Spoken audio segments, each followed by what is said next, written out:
Okay, hello and welcome to today's webinar. My name is Edwin Guerra. I am a building performance and structural BIM consultant here at Summit Technologies and have been for the past 4 years. And it is my pleasure to welcome you today. Beautiful day here in Vancouver. A little bit cold, but I appreciate your time in joining me today. If you're not familiar with Summit, we are based in Vancouver. We do a lot of work in all of Western Canada, and we have presented this series to try and explore some topics of interest. We welcome your feedback. Just so you know, today's presentation will have this brief outline of we'll cover what building performance is. Through a short story, we'll cover what and why building performance is important. We'll talk about building information modeling, which is our specialty, and how it's related to energy use.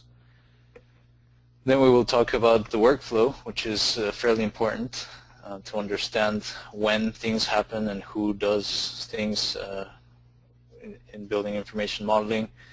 And then we're going to jump and do a very brief demo of some of the more recent tools that are available from Autodesk, and then we will have some time for a brief Q&A.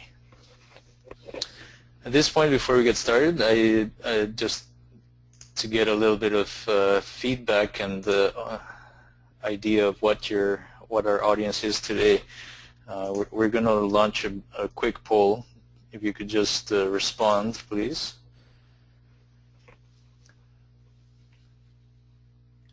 So we're trying to see what your primary role is.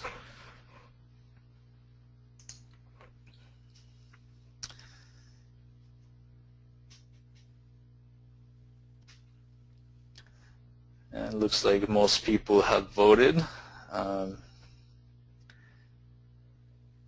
So I will go ahead and close it and share it with you so we can all see. So basically there's mostly architects, evenly split with the technologists and a few contractors that have connected this morning, sorry. And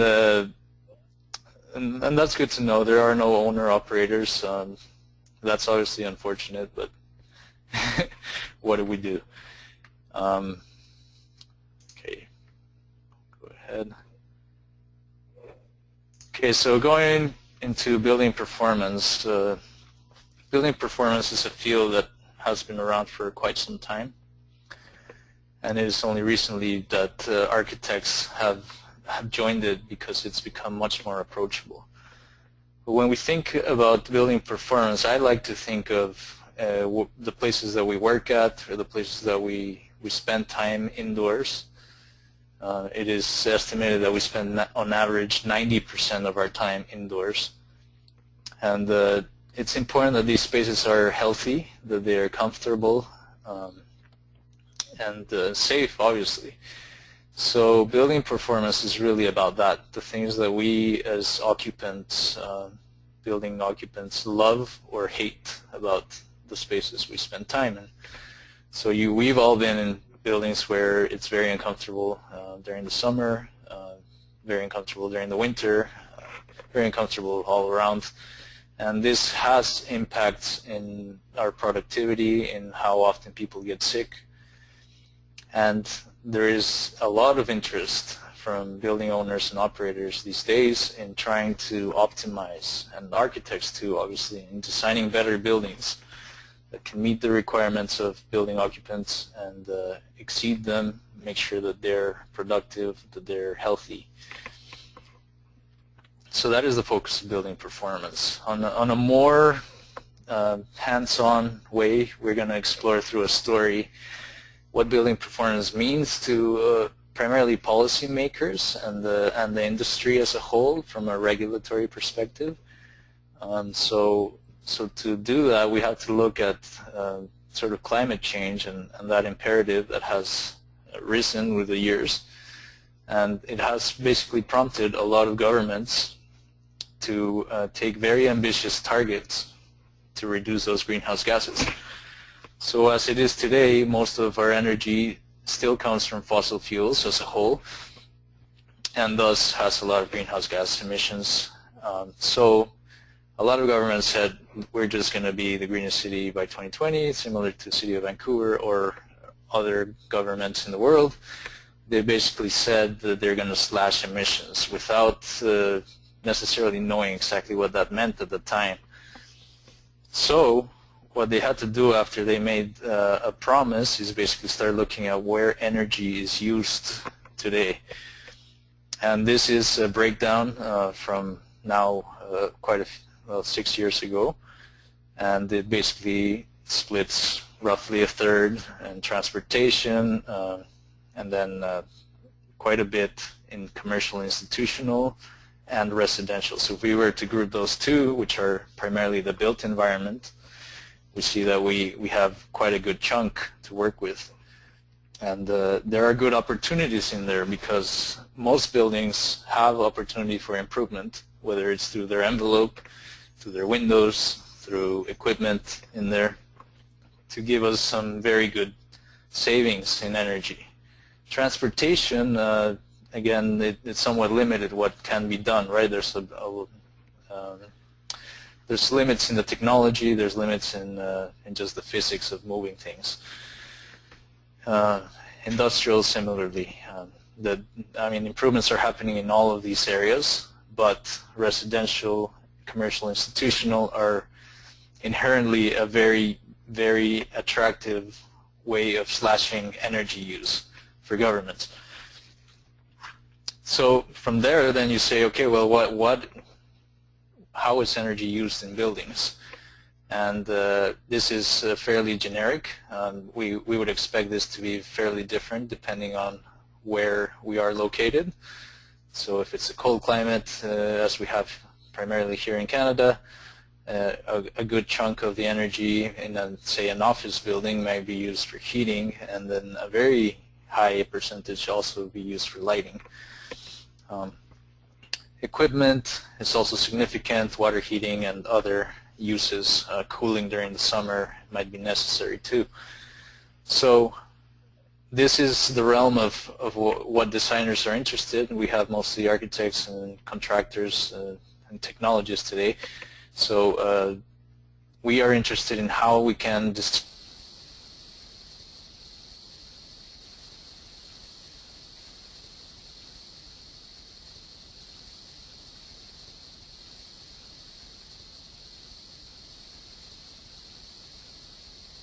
the metric that we're looking at is EUI, energy use intensity. Sorry, I think there might have been a little drop off there in the sound, so we'll just have to see. Okay, so as I was saying, I'm talking primarily about energy use intensity. So this is the main number of interest right now for both policymakers, building owners, and also designers increasingly. And what it is basically is an energy measure that is normalized by the area. So we're dividing by the total floor area, and on an annual basis, right? So per year, how much energy is your building using? So this has resulted in code trends, most notably things like the ASHRAE standard 90.1, which is basically in this chart showing how from 1975 to 2000s, I mean, there were fairly significant savings, but they were on the order of 15%, right?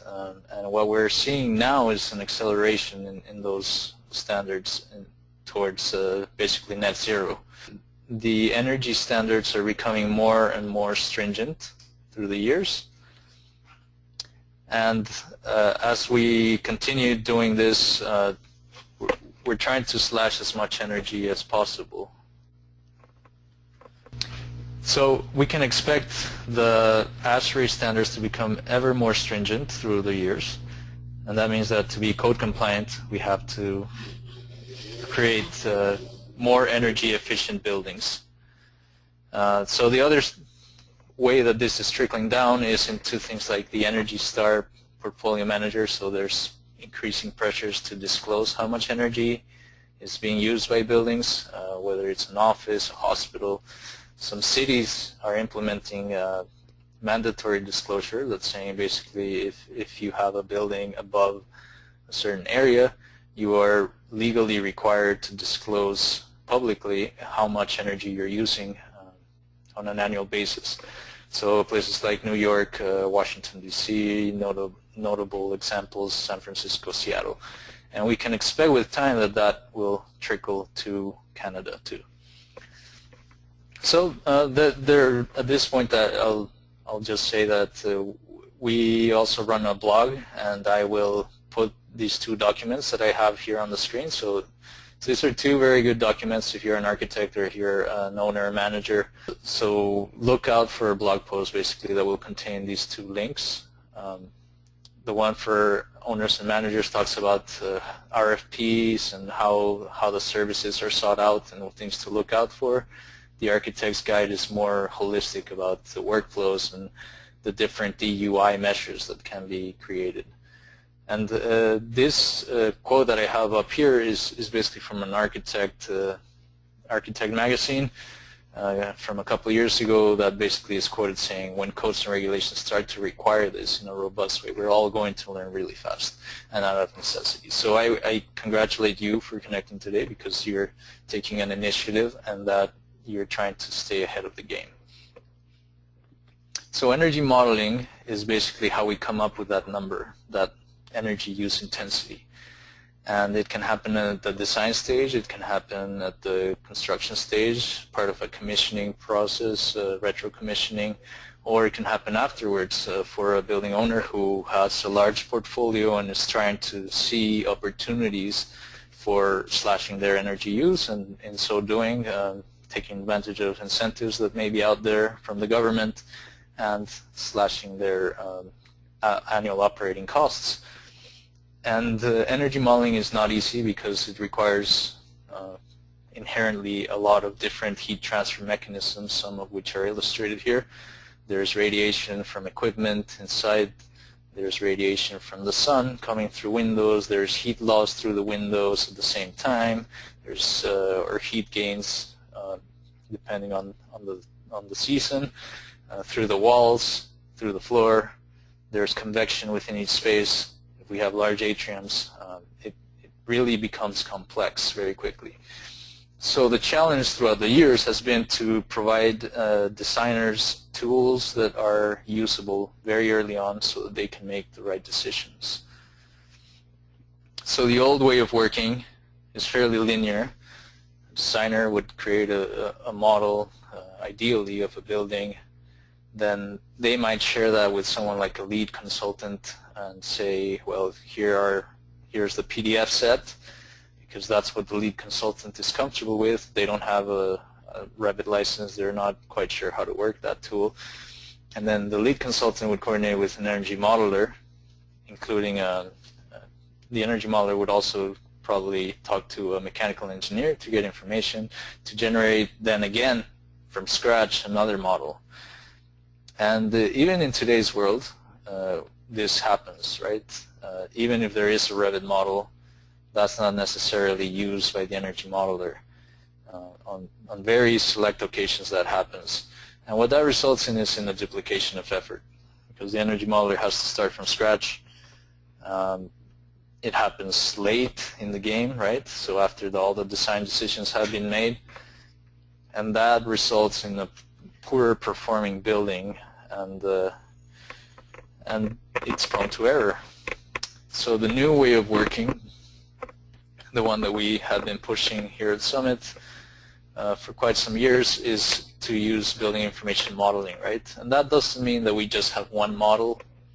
We understand that there's usually 3 or 4 models, right? There's a site model, there's an architect model, there's a mechanical model, there's a structural model, and those are coordinated through a BIM execution plan. Ideally, that's the the best way of working, the one that we know causes the least headaches for everyone. And from there on, those models can be harvested and used as a starting point for some of the other tasks that may be of interest, such as energy modeling, rendering, structural analysis, and we can think of many more, construction sequencing, clash detection. But the idea is that we're trying to simplify and collaborate, and that is the process change that is hardest. That people are used to working in that linear fashion that I showed earlier. They're not used to collaborating, right? They complain that there's too many meetings, and ideally these meetings are to resolve the design so that there are less headaches down the road and less risk, which is in everyone's interest. So here at Summit, we'd like to talk about value design instead of value engineering, which is what happens when features of your building are cut out. It's more to inherently drive the design process through simulation and show the value of anything that you add to the building, so that when somebody tries to take those shading devices out of your building, you can come up and say, well, those are there for a reason. They're saving $3,000 a year, every year, and they should stay. So just put another way, because we have time constraints too, kind of showing the old paradigm of how it used to work. So the architect would work pre-design, design through construction. The energy modeler would really just be handed a design fairly late, once all the major decisions of window to wall ratio were made, orientation, site, everything. And then obviously what the energy modeler can do is very limited, right? Primarily their solutions will be saying, oh, let's put better glass maybe, or put some kind of tint. Let's put better mechanical systems, and that's how we've operated. But as we've said before, that doesn't cut it anymore, because the standards are becoming so stringent that now you really have to look at, from the very beginning, having an optimal design that uses passive strategies that harvest the energy from the context of your building so that you can save the most energy and meet the code requirements. So the new way of working is more like the architect is working alongside the energy modeler through the very early stages for the purpose of creating an energy model, and ideally the energy modeler is then able to reuse some of that information and use it for construction, for the commissioning process that we talked about, for occupancy, for the building owner down the line when they try and look at retrofit strategies to make their building keep up with new ones.